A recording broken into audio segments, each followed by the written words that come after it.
Qualifié au second tour, mais fragilisé. Je pense qu'on ira encore mieux dans 8 jours. Écoutez, on compte sur vous. Quand vous serez battus. Arrivée 7 points derrière le Rassemblement national, Elisabeth Borne semble payer son passage à Matignon aux côtés d'Emmanuel Macron. Vous rendez-vous compte, Madame Borne, ça fait 7 ans que vous marchez dans le mauvais chemin. Ça fait 7 ans qu'on essaye de corriger des choses qui, pour certaines, remontent à des décennies.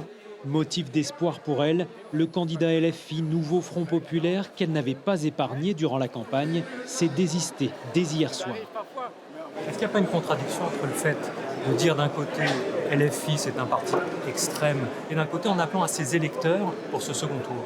Je pense qu'on veut s'appuyer sur tous les électeurs républicains pour éviter d'avoir une majorité absolue, Rassemblement national, au soir du deuxième tour. Combien des 23% d'électeurs Nouveau Front Populaire ici se reporteront sur la candidature d'Elisabeth Borne dimanche prochain?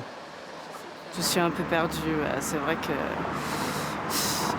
Choix cornélien pour beaucoup d'électeurs de gauche. La réforme des retraites, moi, j'étais pas du tout d'accord. Et même sa vision des choses, de faire par exemple beaucoup de 49.3, moi, c'est pas ma vision à moi de la démocratie.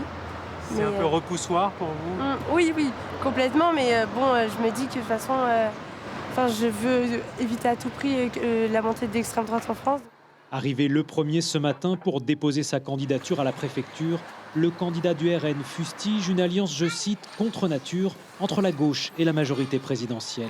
On avait déjà une coalition du Nouveau Front Populaire qui était la carpe et le lapin. Et maintenant, on a rajouté 2 carpes et 3 lapins de plus. C'est impossible de savoir ce qu'ils vont faire. Avec plus de 71% de participation hier, les deux camps finalistes en appellent à la plus forte mobilisation possible dans 6 jours.